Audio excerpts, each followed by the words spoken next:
Bismillah ar-Rahman ar-Rahim. Inshallah, today we'll be starting off a new chapter, again, in Kitab salah.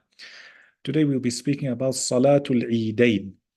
Eidain means jewel. And as you know, in the Arabic language, before that, you've got words which are singular, and then you've got words which are dual, which refer to only two things.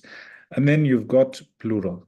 Okay, so this is speaking about Salatul Eidain, the Eid Salah. As you know, in Islam we have two Eids, Eid al-Fitr and Eid al-Adha. Inshallah, we'll be going over those ahkam. Important to mention, the Messenger sallallahu alaihi wasallam addressing the believers, he says that these are days of happiness, days of joy, days of the remembrance of Allah subhanahu wa ta'ala. So a person as a believer is allowed to celebrate, obviously within the limits that Allah subhanahu wa ta'ala has set. Firstly, when it comes to Eid al-Fitr, Eid al-Fitr is after we complete Ramadan, and Eid al-Adha is during the Hajj or after the Hujjaj have finished in Arafah. And we find both these Eids, both these celebrations come after a great act of worship. As for Eid al-Fitr, after Ramadan, a person fasted 29 days or 30 days, and then we are given Eid al-Fitr.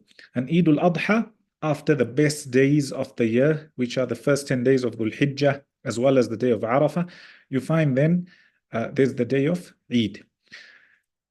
As for Eid al-Fitr, some of the scholars mention that because a person was fasting the whole of Ramadan, in the morning they didn't eat anything, they start telling you certain sunan or certain things which are mustahab, recommended before going to the Eid Salah. Notice here we're speaking about Eid al-Fitr, the Eid which is connected to Ramadan. First is, they say yustahabbu, meaning it's mustahab, recommended, that a person eats something before going to the Eid Salah.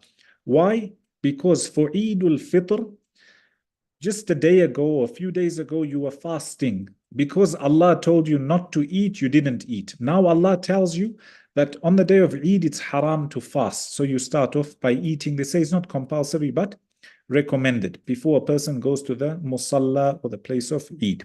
Also, it's recommended for a person to have a ghusl. Ghusl is where a person, in our terms, catches a bath or a shower. And obviously, you have to gargle your mouth and clean your nose so that your ghusl Islamically will be done. Number 3 is, again, it's not compulsory, but it's highly recommended. It's sunnah, we could say. Number 3 is, it's sunnah for a person to use some sort of perfume, highly recommended. Number 4 is they should try to wear their best garment or a new garment. Why? It's the day of Eid. It's the day of happiness, a day where Allah subhanahu wa ta'ala allowed us to celebrate in within the limits that He has set. So all this comes under fiqh, what you're supposed to do, what's recommended for you to do, what you're not supposed to do, etc. Then a person will be going towards the musalla or the masjid or the place where there's Eid. And they tell you that when you reach the musalla or the place where the Eid salah is taking place, they say la yatanaffal, which means the person shouldn't read any sunnah salah. So when you get there, there's no sunnah salah to be read, not 2 rak'ah, not 4 rak'ah, etc. Why? Because you're waiting for the main salah of that day, which is Salatul Eid. Also important to note is that every Muslim is encouraged to go out to the musalla and witness the Eid. The men, the women, the children, even the women who are not performing salah due to their menses, etc., they encourage to come out and witness the event. However, they don't perform the salah. And this was at the time of the Messenger sallallahu alaihi wasallam. We find he ordered everybody to come out. It's a joyous occasion, an occasion where people of other faiths look at the Muslims coming out in one united body and gathering together. So it's important for everybody to come out. Then in the books of fiqh, they start telling you, when does the time or when does Eid Salah commence? Okay. Eid Salah, it's permissible to perform after the sun has risen. After the sun has risen, they say roughly equivalent to a spear, which is in our terms about 10 to 15 minutes.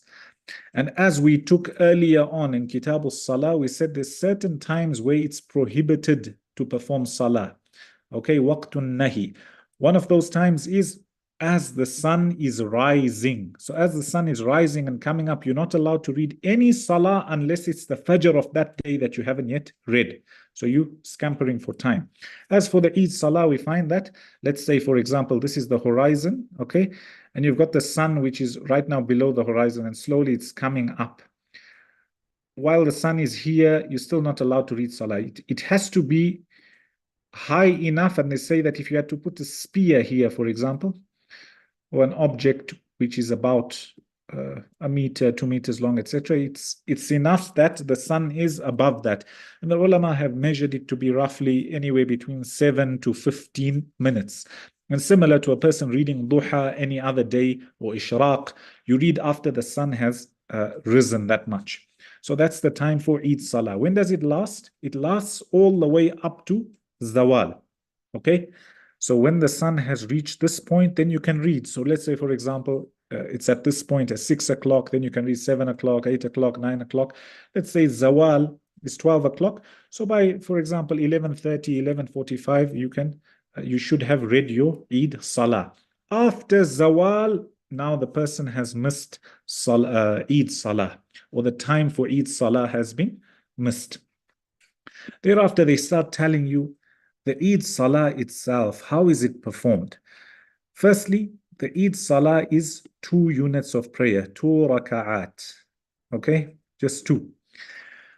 Amongst the different schools of fiqh, we find that they all agree that there's some sort of extra takbir. So where a person says Allahu Akbar, there's a few extras more than the normal salah. How many extras? It differs according to the different madhahib. Also, where are the extra takbirat? Are they at the beginning of every rak'ah, or in the second rak'ah? Is it at the beginning or the end of the rak'ah? Again, difference of opinion. So far, for those who are new, we've been going through the Hanafi madhab.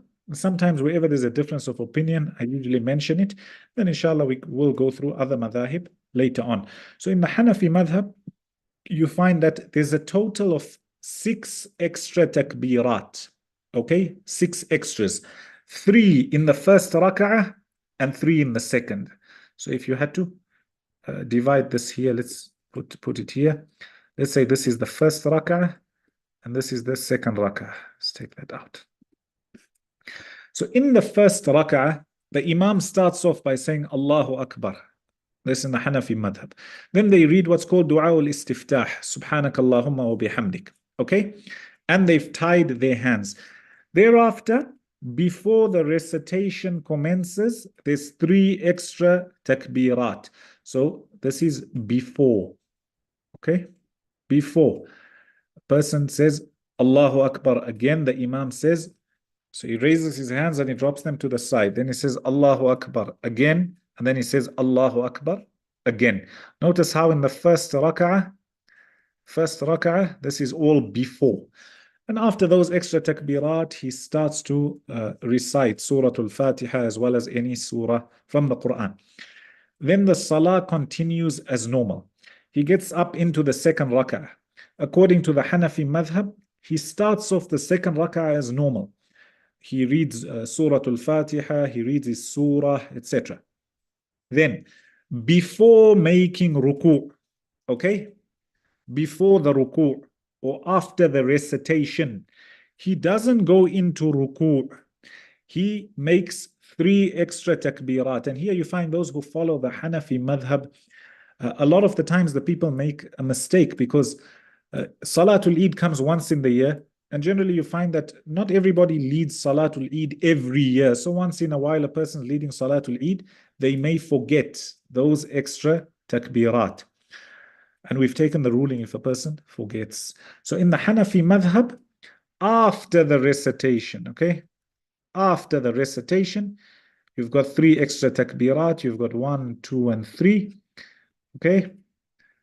And then 4th one into ruku'.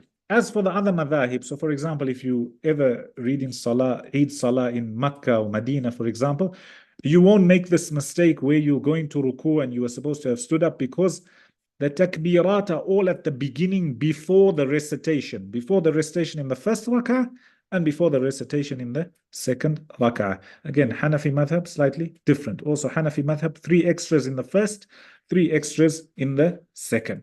Okay? Then the Imam reads the Salah as normal. After he finishes, okay, then there is a short khutbah, 2 khutbahs for Eid.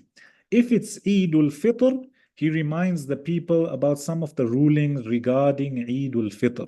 And if it's Eid al-Adha, he reminds the people of some of the rulings regarding Eid al-Adha, as well as anything else which is important.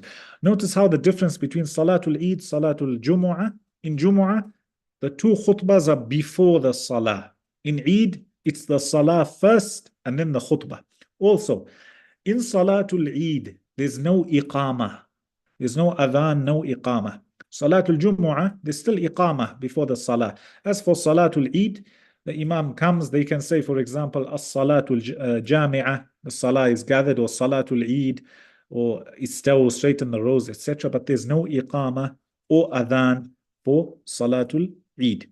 And then they mention 1 or 2 more masail, which is with regards to if a person had to miss Salatul Eid, okay, then they say there's no qada for it.